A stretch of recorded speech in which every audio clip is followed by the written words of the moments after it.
Yes, yeah. It is Thursday. It is 9. So it's another UK Cowboys time. And not only do we get the Paul, we've got the GW with us. Woo woo. Brilliant. How are we doing, guys? We doing all right? Could be better. Let's be honest. It could be better. Bearing up under the strain of it all. Yeah, put it this way. When I stated that all the facts have went wrong so far in terms of the agency, my tweet went bloody mental. Over 1,000 likes. My tweet got. Like, it's just, and this is why people are just highlighting, like, this is a problem here. Like, we haven't addressed, the only thing we've only addressed is by bringing in Hendricks, but everything else seems to be lingering and lingering and lingering. And I'm just like, do we really want to win a championship here? Like, well, I'm just kind of lost for words, if I'm being honest. I really am. Grazies. It's tough to argue with. Yeah. Like, I don't know. Like, it wasn't so long ago Jerry said we were all in. You know, like, don't start me on that one, Graham. Oh no. Like, are you trying to sell season tickets or are you trying to win a Super Bowl?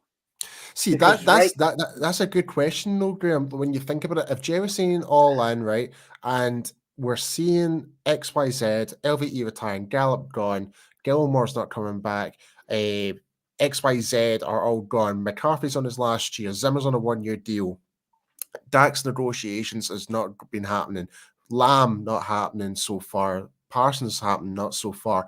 How can you not be excited? If I was a fan, it's until I see something drastically happen, I am not paying any money for tickets. Like, and I can understand a lot of fans are going to boycott this. But at the same time, like, I still do have faith in terms of the, like, recruitment in some ways, especially when it comes to the draft. But we only have 7 draft picks, and we've lost over 11 players. Yeah, and quite a lot of them are key players.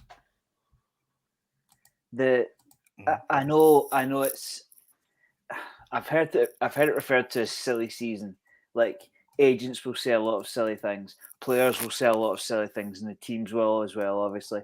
The latest one I've heard is that the Cowboys are quite happy to let Dak play on the current deal, and we'll talk about it at some point. Now, what I don't get, if he is your guy, get him signed up, because right now his cap number is crippling us. I get the whole, like, it's. We'll get it done and we'll remove the void years and, let's face it, he will be the highest paid player in the league at some point. Somebody's going to give him that contract. So what are they doing? To me, they're either playing it cool with, like, we could find out at the end of next week that he's got a brand new 5-year deal. A brand new 270, 280 million, whatever the number is going to be. We could find that out at any time. But see, right now, there's an awful lot of question marks. And when you see that team in the Northeast signing this quality player, signing that quality player, I mean, the Devin White one, to me, the Devin White signing is the most scariest. I'm not too concerned about Barkley. I think Barkley's injury prone and he's as good as he's ever going to be. To bring in somebody like Devin White, that's a statement move. Yeah, it's kind of like replacing Brandon Graham. Yeah, it's tough because we have 2 holes on offense, the offensive line. We've just got rid of our number 2 receiver. We don't have a starting caliber running back. You would expect them to at least fill something, like bring in an above average player at one of those positions. But right now, Will McClay has his work cut out because they're not bringing in anybody. We don't have the money. That's the problem. We don't have the money. And here's the funny thing, no, Graham. Here's the funny thing. When I say we don't have the money, take away the salary cap out the equation. We are the richest sports franchise in the world. It's laughable. Yeah. It's surely laughable. You just kind of think it's like, yeah, we know how to make money, but we certainly don't know how to spend it efficiently at the moment. And the way how things are going right now is we just there's other teams out there are making all these great moves. Don't get me wrong. There's going to be some moves like it might make the headlines, and it might not work out for them. Like I'm not particularly too worried about Devin White myself, if I'm being perfectly honest. I think he is a good player to kind of go towards the Heroes and for their philosophy in terms of their defense for sure. But Barkley again, like the big names, but I don't know if they're going to be like.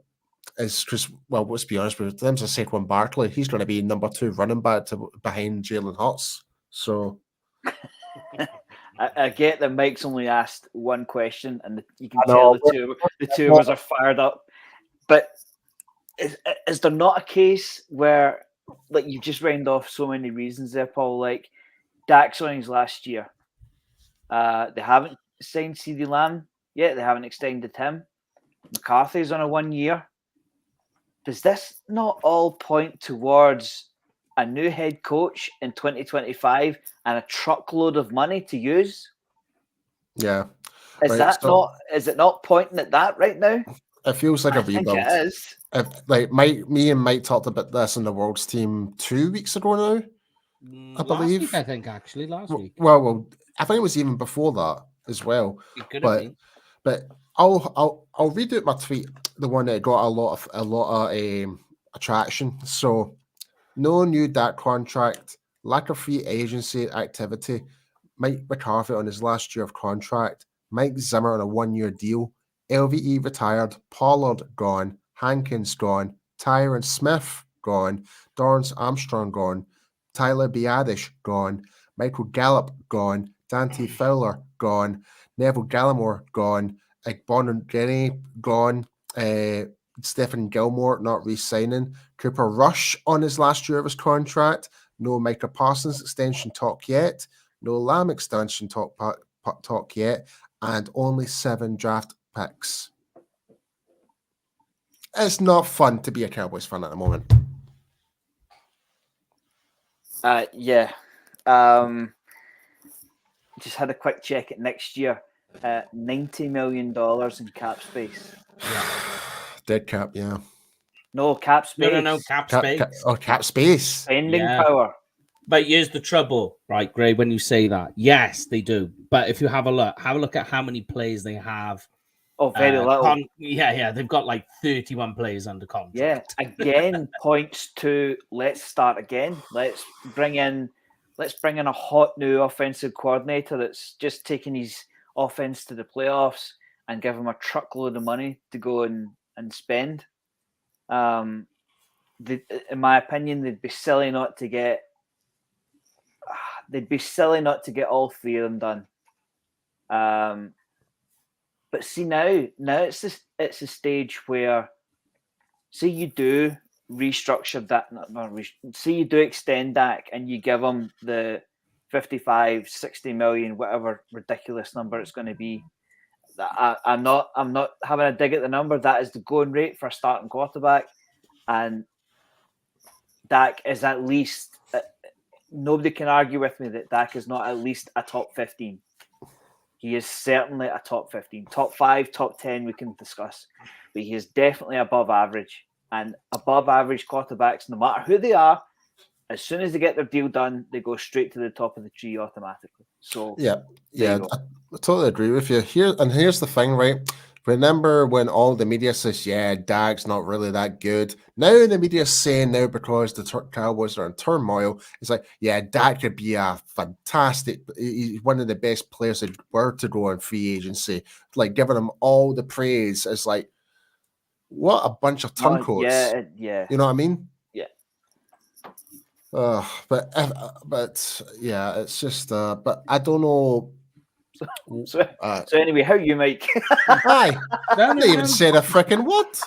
You keep going. That's what I'm here for, mate. I'm just here to set you guys up so you can rock Set with us it. off, you mean? Yeah. I mean, like, I'm about to do it again now with the next one. It literally felt like that scene for the Dark Knight, and here we go. Yeah.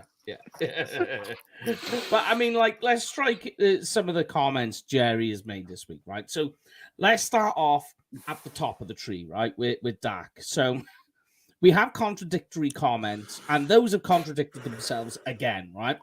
So we get the news that Dak Prescott and contract talks haven't happened. Doesn't look like it's going to happen at the moment. Everything in that respects is on pause. Then Jerry comes out later this week and says, Dak's our guy, Dak's our quarterback. And then he even makes a comment to say, there are only so many quarterbacks in the NFL that can carry you to a Super Bowl. Dak Prescott, in Jerry's words, is one of them. So we have the issue of we're not extending Dak yet, right? And now I do have a theory here. We don't. He doesn't want to extend him yet, but he sees him as a Super Bowl caliber quarterback. What is going on, do you guys think? And we'll talk about what is going on in Jerry's head in a moment, because something else has cropped up that needs talking about. But what do we make of these contradictory statements that are being made right now, as well as the contradictory movements that they're making? I think Jerry's acting like Mr. Magoo at the moment. Mm-hmm. I agree with that. Like, you made a really good comment when we did the World's team. It's like, we just wish Jerry and Stephen just to be brutally honest with us. That we can get behind with. Like, just say, yeah, we're not going to make much signings. Like, because of obviously we're going to try and fix these deals to try and help increase that. That's all we need to hear. Don't, like, say one thing then contradict the other, and it's just gonna annoy the fan base even more. Like, and it's getting really frustrating. Like, I mean, I still will appreciate what Jerry and Steven have done. They've built AT&T, they've built the Star, they've made it into one of the richest franchises in the world, but we're not showing anything for it in terms of championships at the moment. And with them, how they deal with the media, try and keep us relevant because of the media, because it's America's team, the world's team. But we just rather focus if we can actually get to the Super Bowl. It's like, when you're saying the comments like all in, it's like, from our perspective, all in means you're doing whatever it takes to get the Super Bowl, right? Mm-hmm. And now you're coming back to contradict that, to say, no, that's not exactly what we kind of mean, blah, blah, blah, blah. It's like, I said, so, well, what do you mean? Just be brutally honest with us. It's like, we're getting one story there and another story there, and it's crossing wires here. So I'm just absolutely sick of the whole media about it. Go on, Greg. It strikes to me like the only thing I can think of is that Dak and Jerry and whoever Dak's agent is, they're much further down the road than is coming out right now, and they're basically letting Jerry have his moment with the media whenever, because Jerry's never met a microphone that he didn't like. So that's the only thing I can think of, because as we sit here right now, Dak Prescott could be playing for somebody else April 2025, whether we like it or not. There's a quick reminder for everybody, there's no trade clause, there's no franchise tag. He could sign for whoever he likes. And does this behavior display, yes, Dak, we want to keep you, you're our guy, we love you, there's your 58 million or whatever the number is, there it is, just sign the paper. It doesn't display that to me. It displays, well, Dak, you know what, you've been our quarterback for some years now and you haven't got us past the divisional round, and that concerns us a little bit. So here's the thing with regards to that, right? We cannot blame Dak for that Packers game, really. That Absolutely was on our not. was on Dan Quinn. that caused us that loss. So, to me, I still believe in Dak Prescott, and I always will, because I still think he can be that guy. I think he just needs more of those weapons to help assist him in that, and especially bolster up that offensive line, which is two main priorities that we're thinking about going into this draft. I don't agree with Rex Ryan very often, but Rex Ryan, it was Monday after, Tuesday after, he said that it was idiotic to blame the offense and Dak Prescott for that result, because it wasn't Dak Prescott that let the Packers score on 4 opening drives. I can still see it now. Yeah, I know. It doesn't make sense. Like it's not Dak's fault that Dan Quinn decided randomly in a Packers game to go complete zone. I play zone when he's playing man coverage all year. Well, yeah, and play. I think he played 5 and 6 defensive backs on virtually every play. We hadn't done that all season, so why? So yeah, and although I will say, in counter for your argument, Paul, Dak did make his mistakes in the playoff. He did. He's not completely dissolved a blame, but he isn't to blame for the defensive woes that happened, and those defensive woes then had an effect on the offense. Exactly, like it's putting unnecessary pressure for Dak to make mistakes that he wouldn't normally do. Makes a one-dimensional offense. Exactly, it's like it's desperation, and when you become desperate, the risk of making mistakes becomes significantly higher. Yeah. And I mean, look, just to put things in perspective, I don't know if you've seen the pictures this week. Jerry Jones was talking, and he explained for virtually nearly an hour of what he meant by all in. Oh, God. Yeah. But what was more concerning to me was that he had a pen and a notepad in front of him. I saw that, and it's a scribble. It's just squiggles and circles and lines and squares, and you're just like, what's going through your mind, mate? That is literally what has happened this offseason. It's like it's a whole spaghetti. It's a whole spaghetti junction of pure madness. Yeah, that is the issue. Is when I seen that, I was like, "That's a guy who's gone mad. That's craziness." Virtually on a piece of paper. Like you could do a thing, like when they tell, like kids or whatever, like clear your mind, empty your mind, and just draw the first thing that comes into your head. And that is like. In Jerry's mind, he's kind of like, let me just write something without thinking about it. What would I draw? And it was just complete lunacy. It was nothing on the page. He didn't need that pen and piece of paper there. All it's done is draw attention to the fact that looks crazy. You know exactly what it looks like. It looks like a Kelly Moore playbook. Yeah, I mean, it's wild. If you haven't seen it, go and check it out. Just Google or go on Twitter, X, whatever it's called nowadays, and just type in Jerry Jones and go look at the note. It's mess, right? But he did make another comment as well about Tyler Smith. And they said, look, is there a chance he could play left tackle? And he said there is every chance he could play left tackle. Did he give a direct answer? No. And this is my problem. And did that help any of us understand what the plan is? Absolutely not. So my question, guys, is can we predict where Tyler Smith is playing? Or is this completely up in the air again? But that's why he didn't commit, because he loves people talking about his team. Mm-hmm. Like if he'd have come out and said, yeah, Tyler Smith, opening day of camp, he's a guard. Tyler Smith, opening day of camp, he's a tackle. People go, all right, okay, cool. And that kills the conversation stone dead. Whereas if he goes, well, he could do this and he could do that, and this, that, and the other thing, blah, blah, blah, blah, blah. All the forums light up. Facebook, Twitter, Instagram, they all light up. What's he going to do? What's Jerry thinking? Jerry doesn't know. Jerry this, Jerry that. Tyler, Jerry, Tyler. That's what they want. That's what they want. That there's nothing being talked about in the NFL bar the draft right now, and Jerry just loves having his team in the conversation. If I was to commit, I think that Tyler Smith starts at tackle. That's what I'm thinking as well. Yeah. Yeah, because I'm pretty sure, like, we've been looking at the guard from Texas A&M. We had an interview. I can't remember his name, but he's going to be like a late rounder, potentially. I think he could be one of the guys we could be drafting in the later rounds, is that guard from A&M. But, yeah. Aki. Are you on about Aki or Leighton Robinson?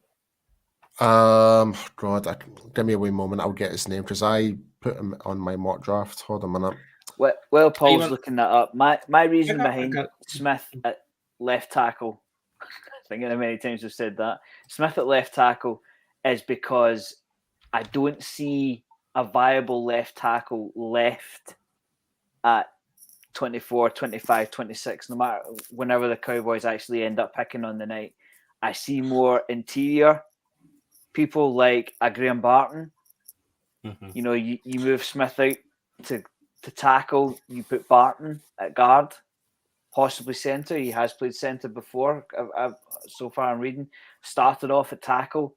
So there's a little bit of versatility there.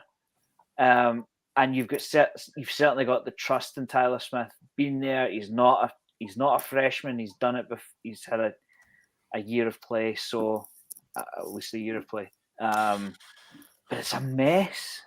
It really is. Yeah. Yeah, I mean, the guy's name's Leighton Robinson, the guard from Texas A&M. Leighton Robinson, yeah. So he's already had an interview with Dallas. He's projected to be like a late round, 6th, 7th round within that region. So he could be one of the guys that could get drafted for Dallas. Yeah. He had a solid Senior Bowl. Yeah. But I mean, there's every chance of where he goes on the offensive line, and thankfully Tyler Smith is kind of versatile in the way that he can play both in and outside. That it leaves them with extra options in this draft on which direction they want to go, which is kind of lucky in a way. But let's get on to the news of Ezekiel Elliott, guys. Now, he's made the news in Cowboys land that there might be, and it's only softly at the moment, but there might be some interest in returning. How do you guys feel about that? And then I've got a sneaky little statistic here that we can play with. Well, his jersey number's back available, number 21, because obviously Gilmore's not coming back. So, but yeah, I would welcome Zeke in a heartbeat. I really would. Right now, Gilmore's not going anywhere. Yeah. He's still there. Yeah. He's still out there.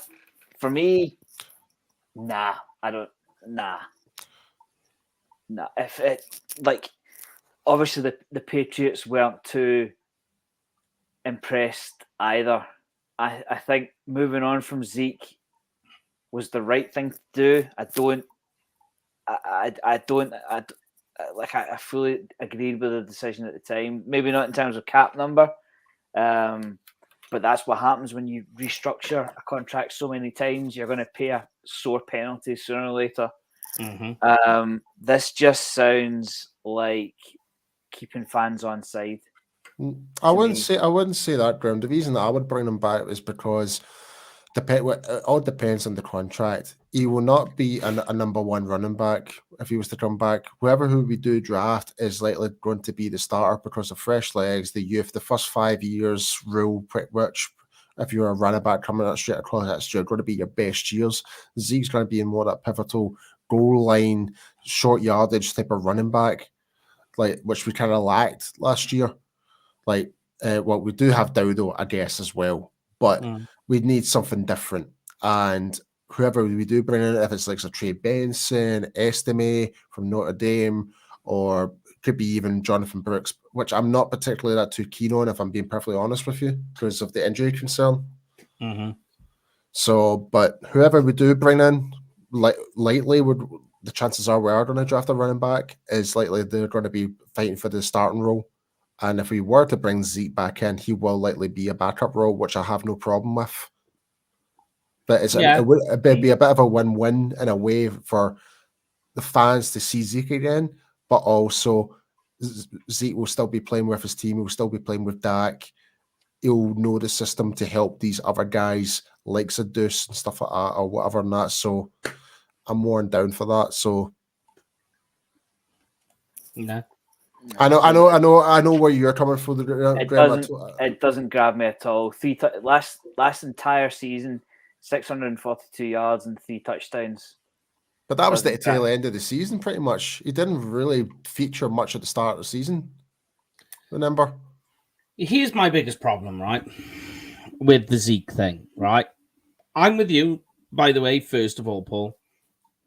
I think bringing him in as a backup, as a rotational piece that can spell... Running back by committee, essentially. Yeah. I mean, like, you can go down that road as well. But I think the biggest objection I have, now bearing in mind, I'm not objecting fully to Zeke coming back. Like, I think welcome him back. We need bodies at running back at this stage, right? My biggest objection is, believe it or not, right? This is a crazy statistic. Last year, we complained about the red zone. If you remember, that went on for quite a while. Mm-hmm. We worried about Tony Pollard at the 5-yard line, struggling to punch it in. Believe it or not, in the red zone, both Tony Pollard and Rico Dowdle have a higher yards per carry than Zeke last season. Tony Pollard, in fact, inside the red zone, Tony Pollard had an average carry of 2.8 yards. Zeke, 2.1. I don't know. That's my biggest objective. Yes, that's my biggest objective.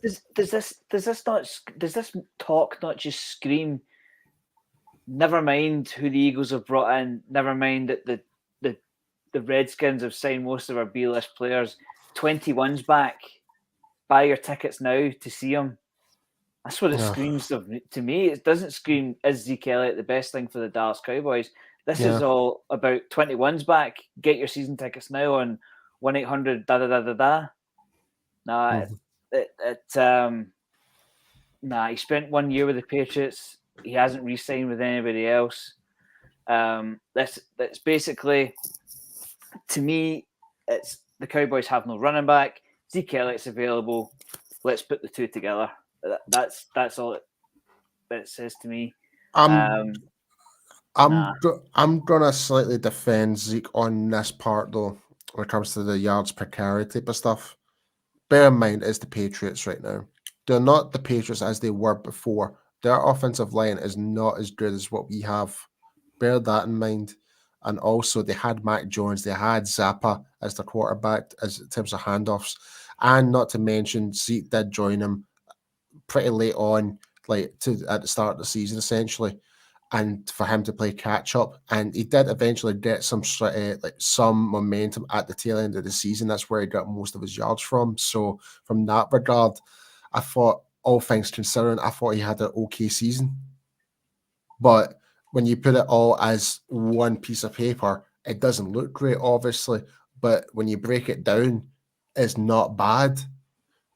I would still say, bring him in as a backup. Yeah. But forget the. I totally agree with you in terms of bring 21 back, take your tickets now. I totally agree with you in that one. I think that's how I would feel about that. But from the footballing side of things, I think it would be beneficial to have Dak and Zeke kind of lined up again, and he can actually mentor the other guys and stuff like that. And I don't know. It's a tough one, but I would be in favor of it as long as it's a backup role, not as a starter. Not as your main key guy. Yeah. No, I'm with you there.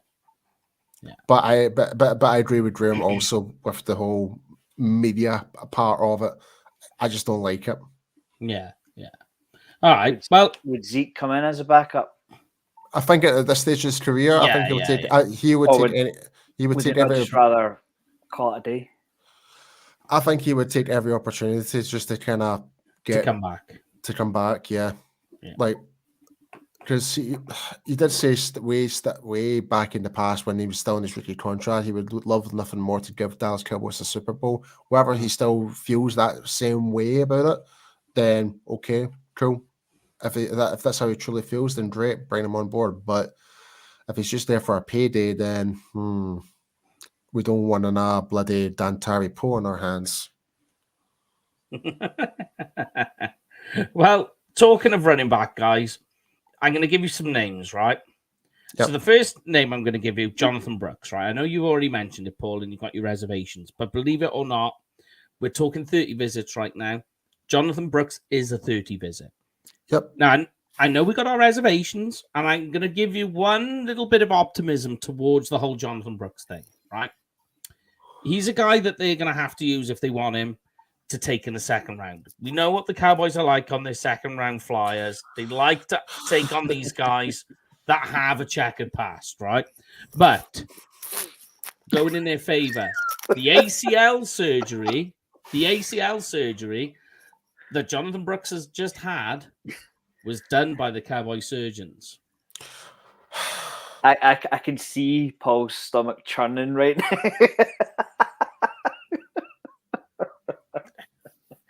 See, to me, before Paul makes his comment, this draft, they need to drop the whole high risk, high reward second round pick. They cannot. They need to hit on every single pick in this draft, and that's not me being dramatic. That's me looking at the roster right now. They cannot afford to roll the dice on the 50th odd selection.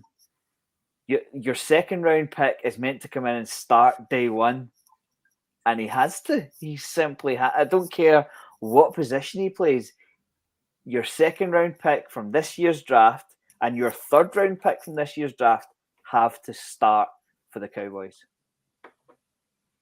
It's as simple as the roster stands right now. It's as simple as that. Paul. Come on, Paul. I don't really have anything to add. Right. Well, I'll put my little piece in, right? Well, and then I'll let you come back in if you want. But I think that the fact that they brought him in, knowing the medicals, the fact that the doctor, the surgeon who's done the work is on their team, that tells you a lot. That I don't have a problem with. The problem I do have is that Jonathan Brooks was a one-year wonder, but for only 3/4 of a season. So he plays last season, looks fantastic, looks great, but only for a short period. We have only a very small sample size. And I don't like the fact that you're going to put so much down on only having something of very small, minute tape on.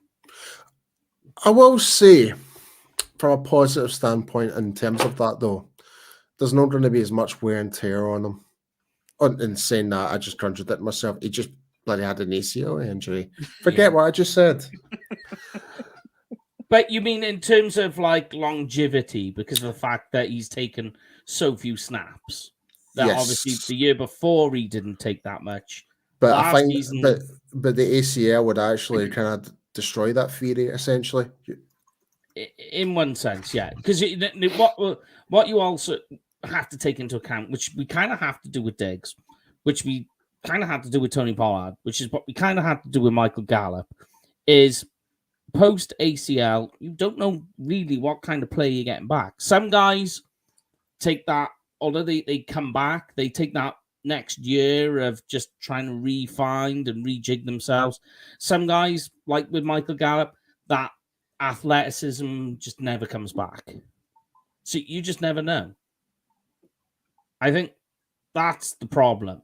Not like I'm with you that, yeah, okay, there's tread on the tires, but you don't know what the injury's done to him. You don't know, like, because especially for a guy like Jonathan Brooks with how he plays, you know, that slashing style, you have to be concerned about what's left. What did that take out of the tank? That's my concern. But another running back that they have brought in on a 30 visit is Marshall's running back, Rasheen Ali. Now, I don't know, are you guys aware of this guy? I don't know too much about him, I'm being perfectly honest. Haven't heard the name. Not yet. So I'll give it to you straight, first of all. I'll give you the bad stuff, right? Lovely. 2022, ACL injury. Last year, bicep injury. But now I'll give you the good stuff. Okay? He had an absolutely electrifying Senior Bowl. Like, we know what the Cowboys are like drafting Senior Bowl guys. Had a stormer of a Senior Bowl. Very athletic, right? This guy is just he's really, really athletic. Really good burst, good top speed, really powerful as well. So, like a between the tackle type runner that we were kind of after, fits the bill completely. Even though he's only 204 pounds. No. I know that sounds wild. That sounds wild. Just no. Not happy with that idea either. Oh, sorry, he was 206 pounds. I just went and checked. Fantastic! I was £2 off. I was £2 off. You put some weight on. You put some weight on for the combine. I may as well eat myself a T-bone steak to meet that weight limit in. My God. The Jones family have broken Paul, and it's not nice. It's a proper shame. I mean, you'll know better than me, Mike. Have they spoken to Benson or Wright or Coram or Shipley? No. Right. Benson's had discussions. Yeah, he's slated, but like, so like when it comes to, you'll see it a lot that people will be like, oh, he's down. Like I do the thing about 30 visits. The tweet I'm putting out on 30 visits is one who's actually confirmed, and they have been. Like rumor and all the rest of it, I kind of veer away from. Benson is rumored to have a 30 visit. We'll have to wait and see if that materializes. It would make sense for them to do it. Even if they don't decide to draft him, to at least get a look in on him to find out what he's about. I think they need to do that. No, that is one of the running backs. One guy, though, who we would be happy to hear about, who did have a 30 visit. I'm not saying that because of where he plays, but it is very important. Texas A&M's Egron Cooper. He's had a 30 visit. One of the first. So I'm going to try and lighten the mood here. How do we feel about that and how it pertains to the linebacker position? I would take him in a heartbeat. I would. If he's there at 56, take him. Graham? Yeah, it's tough to argue with. Okay. But again, I'd also quite like to know how we stand at centre. Right. Because give me a scenario, for instance. Have we picked up a run of the mill centre or right? I'll give you a scenario. Right, we could go for the creme de la creme, which is Jackson Powers Johnson in the first round. If we don't decide to do that, we could probably get Zach Frazier in the early part of the second round, maybe trade up or something. Unlikely trade up, or trade back to get Zach Frazier. Or there's Cedric Van Pine from, is it Georgia, Mike? What's that? Sorry. Van Pine. So you're on about, I'll get it now. Cedric. No. Hold on. I'm trying to remember his bloody name myself now. Cedric Van Pran. That's what it is, right? So those are pretty much the top three options at center. Van Pine, you could probably get him in the late second round, early third round, perhaps. Yeah, I think I've seen Van Pran go down as far as the fourth round. Yeah, but the Cowboys obviously don't have a fourth round pick. The reason I ask is I'm not trying to devalue the linebacker position. Obviously, it's important. Every position has its own importance. But for me, the guy that sets the assignments on an offensive line with a fresh new running back, and at least 2 rookies on it, they have to fix this line. And I get that he would be some pickup in the second, but you know what I'm like. I need to fix my offensive line first. Well, this is why I've every mock draft I've done so far, it's always been offensive line. It could be Graham Barton, it could be Jackson Powers Johnson, it could be Marius Mims, it could be whoever. I mean, the good thing about this first round, it is loaded with offensive linemen. Like, we've got a really good chance of picking up a really good one at pick number 24 and be comfortable. And they could be flexible as well. Like Barton, for example, he plays left tackle, plays left guard, and has had some experience playing at center. Okay. No, so I asked about Edwin Cooper because I have a situation, if you like, a problem with the draft philosophy and how you will sequence your draft, right? Is that, which would you say is more important to draft this year for the Cowboys? Offensive line or linebacker? Offensive line.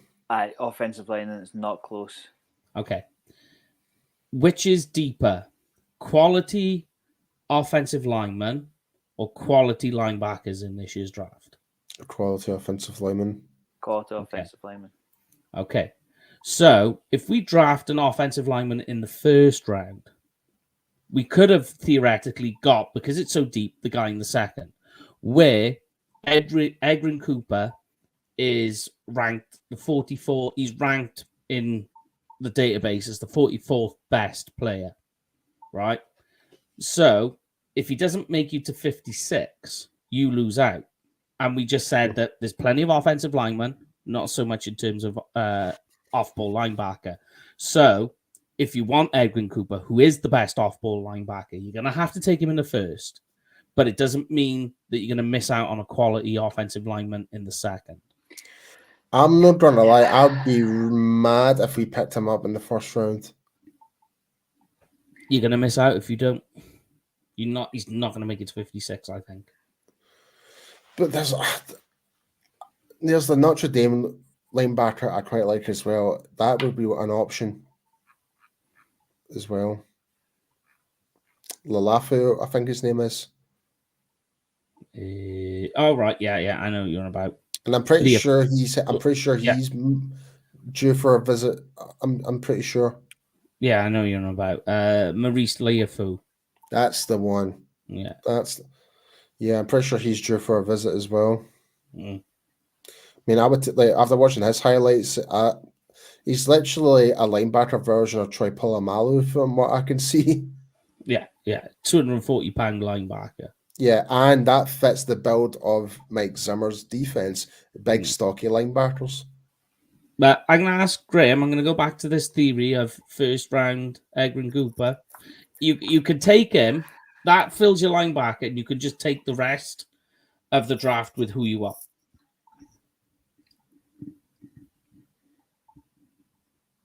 There's plenty of offensive line choice. I understand the depth, and what you're saying makes absolute sense. I just don't think they can get cute with offensive line at the minute. Are you trying to help Dak or not?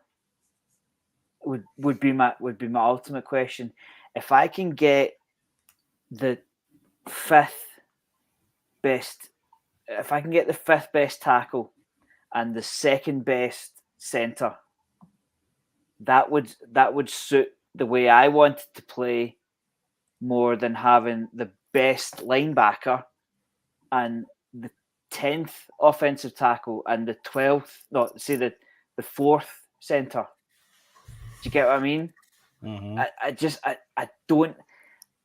Maybe it's my maybe it's my incorrect way of looking at it, but I think bringing in one of the top 5 tackles or the best centre does more for Dak than bringing in a linebacker.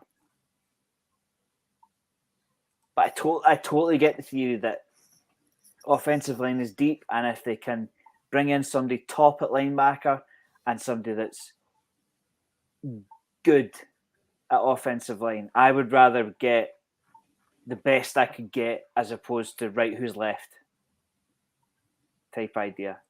But again, I'm an offensive line guy. Maybe I'm not valuing linebacker highly enough. Well, I'd say this though. Another guy who has been quite interested in taking his Western in for the 30 visits is Western Kentucky's Malachi Corley. I don't know if you've seen this guy, but he is an athletic beast. Was he at what position? Defensive end, wide receiver. Wide receiver. Oh yeah. I'm talking about someone else. I mean, like this guy is like a 4.40, that type of guy. Runs a very quick shuttle. Here's an interesting one. I found this one out on his GPS. So you can get the GPS data from whilst they're playing. He actually is one of the fastest in this year's draft. He hit nearly 24 miles an hour. I hope we don't do what the Raiders do, draft speed players, and it never works out. Well, I mean, like this guy he is good. I mean, he's quite a nifty route runner, but he's more of a yak guy. To be honest, everybody said the exact same with John. Is it John Ross? John Ross. Yeah. I know I'm not bringing much to the conversation to anything. I'm saying I'm coming up with a negative here, but I need to be real here. Like you're annoyed, Paul, and you've every reason to be annoyed because nothing's happened. You're basically you're in the 90th percentile of Cowboys fans right now. We're frustrated. We are frustrated. I mean, I would love to see Paul's face on draft night if Nabbers is sitting there at 24-25. Nabbers, yeah. But you got it. We got you. Can you honestly imagine if Nabbers is sitting there and they go, don't really fancy Jalen Tolbert at number 3? That would sell tickets. I think it would be impossible for Neighbours to get down there, though. He's a top 10 pick. So was CeeDee Lamb. Yeah. Like some people actually see Neighbours as have I just put a thought the number one. Yeah. Like there are some people who will argue with you that Neighbours is the number 1 wide receiver in this draft, and it's come up a few times. But I don't see it myself. I do see him as a very, very different to Marvin Harrison Jr. No, I think. But, yeah, I know what you're saying. You're using hypotheticals. It's tongue in cheek. It's tongue in cheek. But we didn't, in my opinion, and most of our opinions, they didn't need CeeDee Lamb. No. They needed other things. I only think that this year, though, they haven't done enough in free agency to allow them to be this, which is something that's quite standard with them, to be a BPA type drafting. I think you're right. Just throwing it out for the discussion, but wouldn't it be just like the Joneses? Because that would sell tickets. Wide receiver at 24-25 would sell tickets. Like not this time around. I think people would be like, what in the frickin' hell are we doing? Yeah, like you could go another way and imagine. I know again, this is hypothetically, like a guy like say Brock Bowers was there. Now we don't need wide receiver, but don't need tight end. My God, no, I know you don't need tight end, but you didn't need Shoemaker. Yeah. Who, by the way, is having surgery on his shoulder. Wonderful, another tick off the box. And Mazzy Smith, FML. Yeah. Mazzy Smith also having surgery. Yeah. Go, But I made a tweet, funnily enough, about this, and that people are complaining, going, "Oh, Michigan, Michigan defenders, blah blah blah," and I was like, "Okay, fine. If you're saying we are scouting by the logo, how come then you're saying that these people are complaining, saying Michigan defenders, we got to stay away from them. Look at Taco," and then turn around and go, yeah, let's get rid of Dak because we got Trey Lance. Oh yeah, because North Dakota State quarterbacks have been fantastic in the NFL so far. Do you know what I mean? I'd go ahead and give you that. Was pretty good, Mike. Put that as a tweet. Would you say, Mike, that this year best player available is out the window? Yeah, definitely. 100%. Yeah, they haven't done enough to warrant it. But hasn't best player available been the modus operandi for some time now? They've always done it, yeah. And it's worked out for them. Look at, CeeDee Lamb is the best example of covering yourself in the draft, go into the draft that way. He falls down to you. You can take BPA now. And look at how that's worked out. But this year, the Cowboys have done literally nothing to be able to warrant that, doing that philosophy. 100% I'm with you. Yeah, they are a BPA team when it comes to the first round, most certainly. And it's not a bad idea. I love that idea that if you're free enough with that, because what you're doing is you are essentially getting whatever is the best talent on your board at the time. Then what you've looked at, this guy is ranked the best. So that means you've got the best player on your roster. It's not a bad idea. And you can say yeah, but you're going to get a player that's really not needed. Okay, well, then that means you just added more strength to something that is already a strength on your roster, i.e., say Brock Bowers. I know that's a crazy talk. And we don't need tight end. I agree. But if you imagine having a guy like Brock Bowers on the team, tied with Jake Ferguson, I mean, that's unstoppable. That's an unstoppable force. You're going to be playing 12-man personnel consistently. Brock Bowers is that movable chess piece then that you could throw around. It's not going to happen. Yeah. But in terms of BPA, completely changes the dynamic of your offense, and it has a high level player. But again, this all goes back to the not indecision, the vagueness of what we're hearing out of the team right now. Because if Jerry was to come out in the morning and say we're gonna move along the same model as the Patriots, the Packers, whoever, we're gonna draft and we're gonna develop.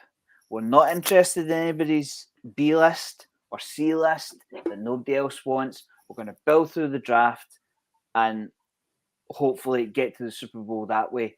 That is the complete opposite of we're all in. And what's frustrating guys like Paul and Cowboys Nation is they're not doing either. They're not going all in. They're not saying, we're going to build through the draft. We're going to develop. This isn't going to be our year, but maybe 4 or 5 years down the line, we're going to start hitting the championship game. They're not doing anything. Mm-hmm. They're not saying, right, we're going to move the rest of Dak's current deal to the void years, and we're going to go out and get Christian Wilkins. We're going to go out and get Mike Williams, and we're going to supplement both sides of the wall and go for it. It's too late for that. So there's no point in restructuring Dak's deal now. For who?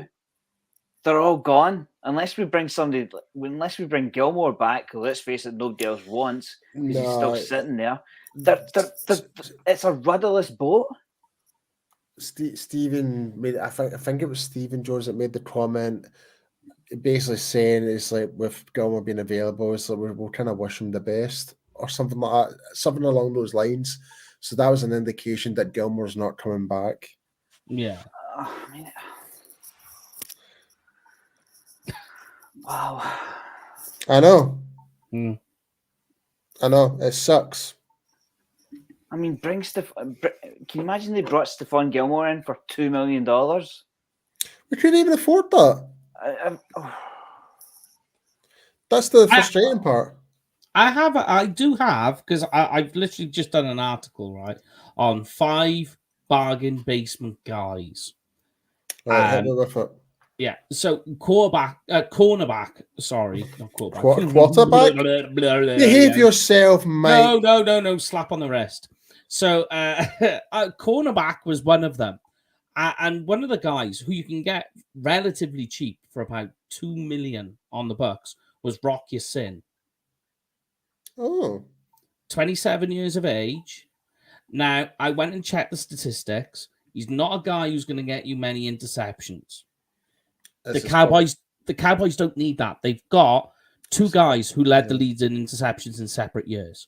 But he has allowed an average completion rate of 55%.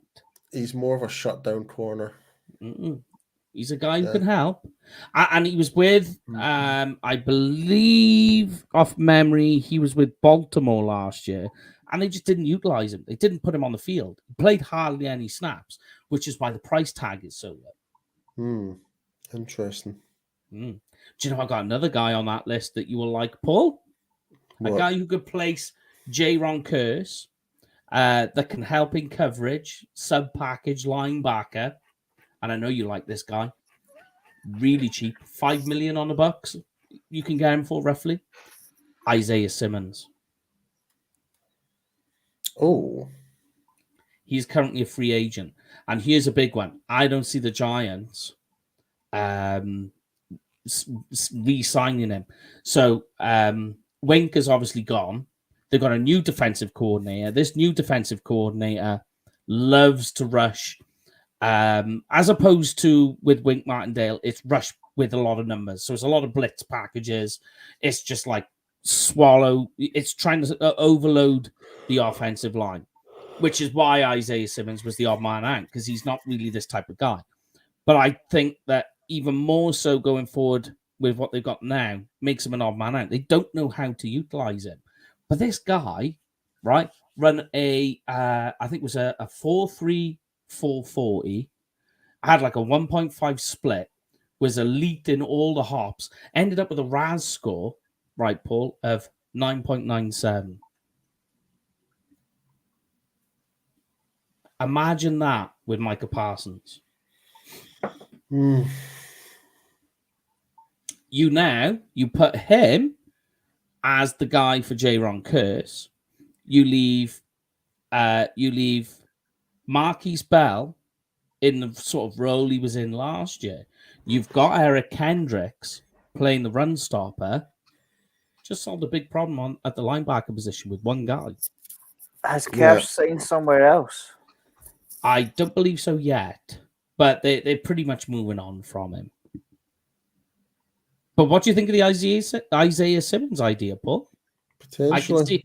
I can see the wheels turning. The question is, can we bloody buy him? $5 million. Well, how much cap space do we have right now? We can do a few things to free up cap space, just for whatever reason. So as of right now, we can't do jack crap. Yeah, we can. That's my point. We can do some more restructuring, Paul, and really do things over. Extensions, restructures, free up a lot of money. Yeah. But for whatever reason, they're just refusing to. But I did have an idea as well in my top 5 bargain basement buys at wide receiver to fill that X-type possession wide receiver. Tyler Boyd. I've seen it. He's expensive. Yeah, he's expensive. I had a look at the numbers. You're looking at about $9 million, and I don't think the Cowboys are going to go that high. There is a cheaper option who has a better proven track record. Just he's been unfortunate with injuries, but this is bargain basement buy-in. Michael Thomas. I was just about to say Michael Thomas. Yeah. Like this guy, last time he had a full season, which was in 2019, over 1,700 yards and 10 touchdowns. That was was it 2019, you said? Yeah. That's 4 years ago, Mike.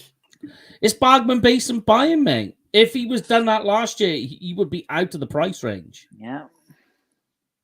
But he didn't, No, I know. But that's why he's so cheap.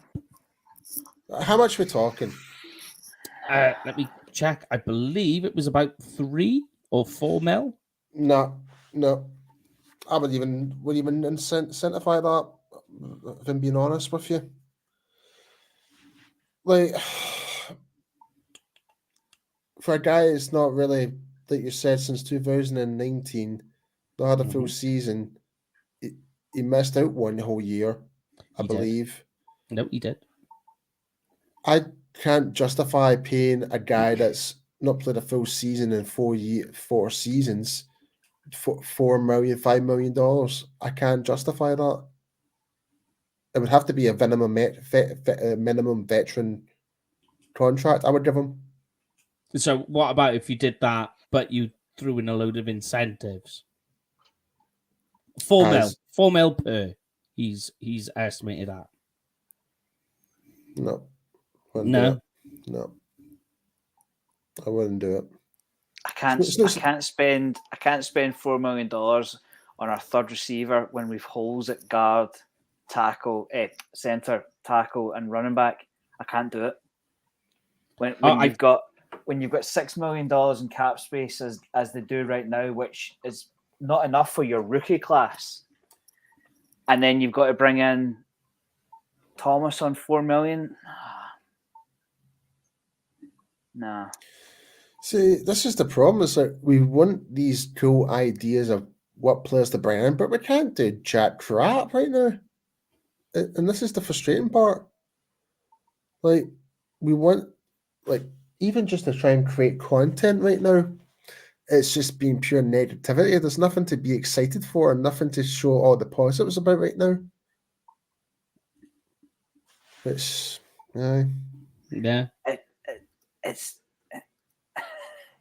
It's Dak's number, isn't it? The 55 stings right now. But that's not Dak's fault. This is the problem. This is the problem. Not. Is people keep saying, "Oh, he's so selfish. He's so selfish." This is the bit that winds me up, and I'm like, "Yeah, you do realize this isn't." So 2 things, right? So we all look at Leighton Vander Esch and that shortened career due to injuries, because the NFL stands for not for long. So you've got to get that money while you're healthy, while that body is still able to take the punishment. Grab that bag. That's rule number 1. Rule number 2 is don't look at the cap number. Look at the average per year, because what he is against the cap this year is the undoing of the front office constantly restructuring. Because if you restructure, it might. So last season, were we all fine with Dak being only 25 million on the cap? Everybody was happy with that. Everybody would even make remarks about that. Yeah. And even show the fact that, Dak only cost this much. Yeah, he's only that little because they've restructured. Yeah. It's nothing to do with Dak. Dak still gets the same amount of money. This is what people don't realize. And they actually can restructure Dak's contract without telling him, because all it is it's manipulation of cap numbers is all that they're doing when you restructure. And they don't have to inform him. They don't even have to inform his agent. They can just do it.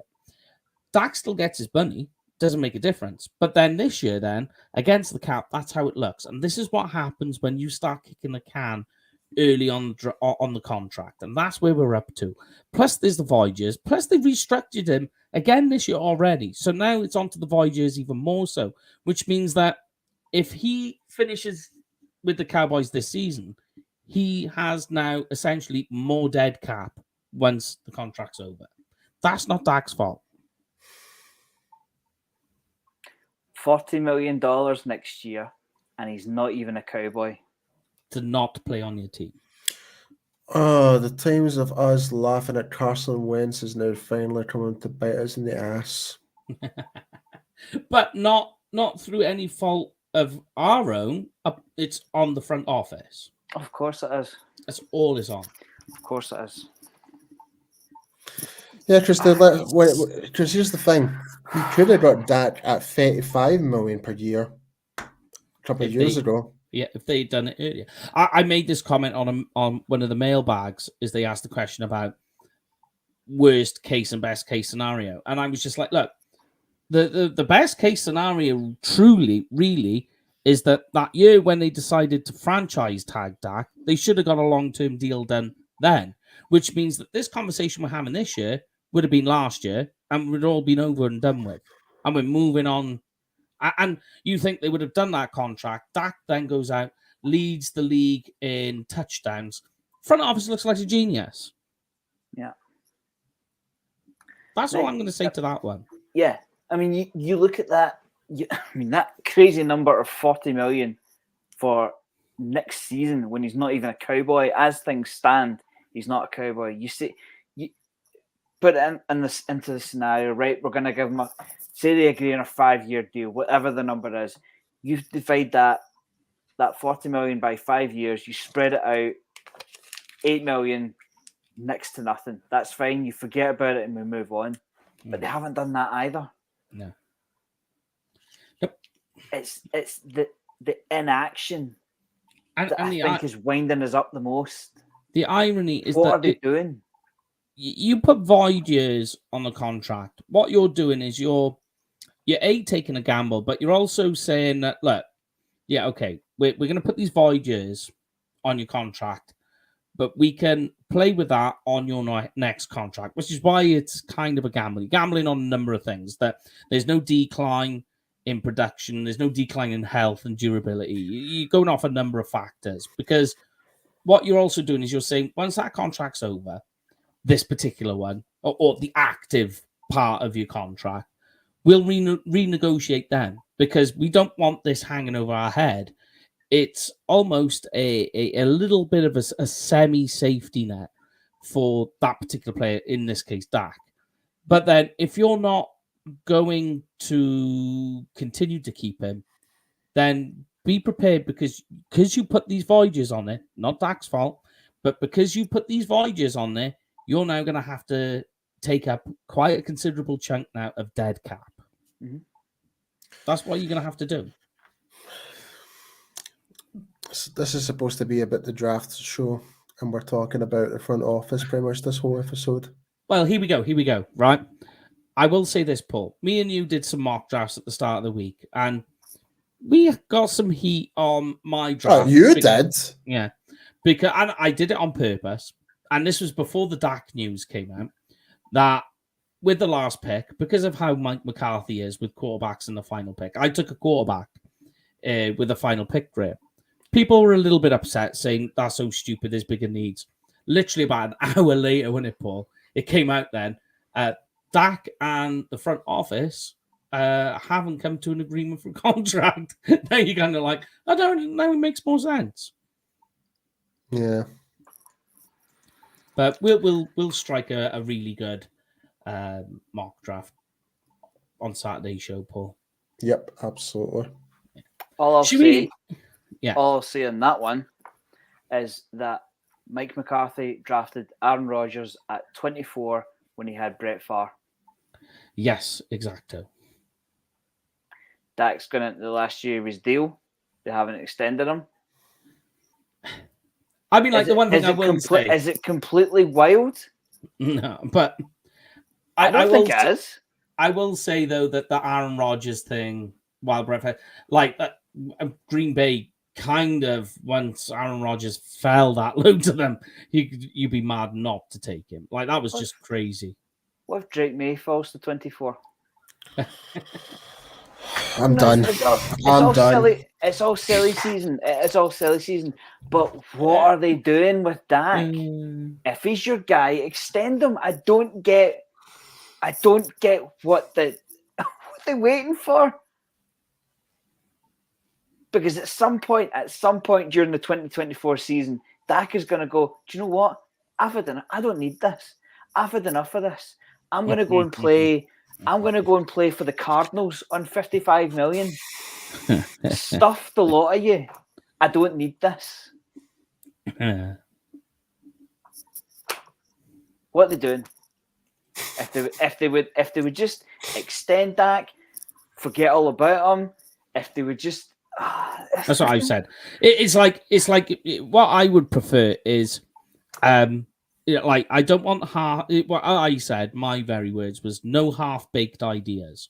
So don't go into one set of idea and heel turn halfway through, right? Because that is really going to mess you up in terms of how you're going to construct your roster, how the future outlooks, how you want to try and forecast your cap, messes everything up, right? But if you're going with one set of plan, go with it and stick with it. If Dak's your guy for the future, go out and extend him, right? I'm fine. I'll get behind you on that. Absolutely. If, though, Dak isn't your guy and you're not looking to extend him, right, let's start bringing some quarterbacks in then on these 30 visits. Let's start going to their pro days and checking them out. Let's have some private workouts. Because if he's not your guy, you now need to get ready for the future. You need to go and get that guy. What I don't like the idea of is going into one set of idea and then getting like nervous and anxious halfway through and spinning about, because now it was all for nothing. Mate, I think you've forgotten something. Yes, sir. We've got Trey Lance. Don't start me in Trey Lance. Do not start me in Trey Lance. Yeah, we're going to pick up his bonus. We're skint, but we're going to pick up his bonus. Apparently, Right, okay, cool. Apparently, this guy, who in his last game of college for North Dakota State had an absolute stinker. This guy who couldn't beat out Brock Purdy, right? Although Trey Lance is considered a first rounder, and Purdy was Mr. Irrelevant. Mr. Irrelevant. Yeah, he couldn't beat him out and got traded for a 4th round pick. Right, this guy apparently is supposed to beat out Dak, who has led the lead in touchdowns last season.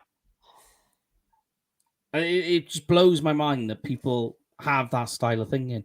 What has Trey Lance shown you to warrant the idea that he's going to be just because he got drafted in the 1st round? That's pretty much all I've come up with. Yeah. Well, I'd love to know what Cooper Rush makes of the whole thing. Oh, well, he's going to be gone by next year because he's on the last year of his contract as well. Yeah. I'm and the only reason 2. Cooper Rush is still in the building was because his plane, when he went to take off last year, got hit by lightning. I went, nope, that's a sign. Did it actually? Yeah. He got to the airport, he was boarding the plane, there was a lightning strike, and he turned around and went, I'm not getting on the plane. What is your guys' opinion? Is Rush 2 or 3? 2. 2. 2. So it's a hell of a lot of money to pay your 3rd quarterback. Exactly. Like you look last year. You look last season. Every week, Trey Lance was designated QB3. So he's inactive, but he's the QB3 under the QB3 rules. So that tells you everything you need to know. Even the coaching staff believe he's the 3rd quarterback. Go on, Paul. I think we're going to be utilizing Trey Lance as part of a trade deal. I think this is what they're trying to do. I think that there is also some buyer's remorse in the fact that they used this 4th round pick that they could really do with this year now. They could do with that because they pick in the 3rd round and then that is it. They got to wait. They got to wait until pick like 150. I think it's like over 70 spots or something like that. It's a long time to wait when you have nothing on your roster. What do you think is reasonable for Trey Lance? I mean, get your 4th back. Get your 4th back. It's a 1-year rental. As it stands, it's a 1-year rental. I think you'd be lucky to get a 5th or a 6th for Trey Lance. No, I think you'd get your 4th back. You would. Somebody would be willing to do that because it's a backup.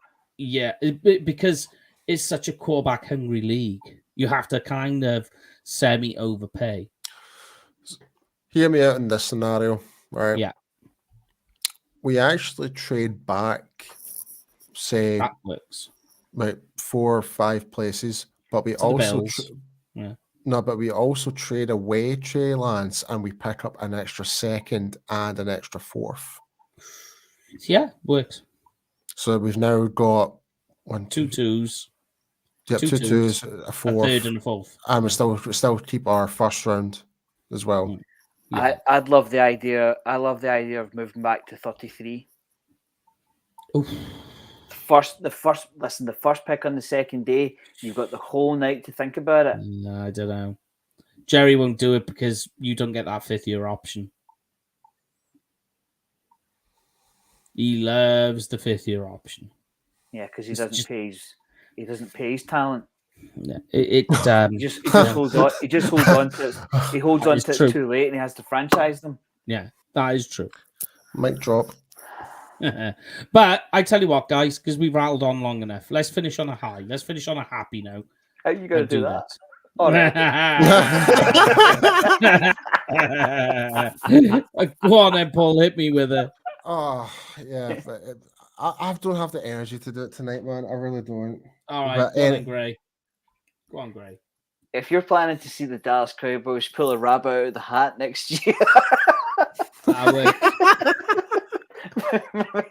make sure you book up with Cowboys Experience. They have game tickets, stadium tours, meet and greets, and much, much more. And remember to use the promo code UK Cowboys, because as Rich will tell you, you get free stuff. Which is what the Cowboys need right now, because they don't have any money. Do with some free stuff.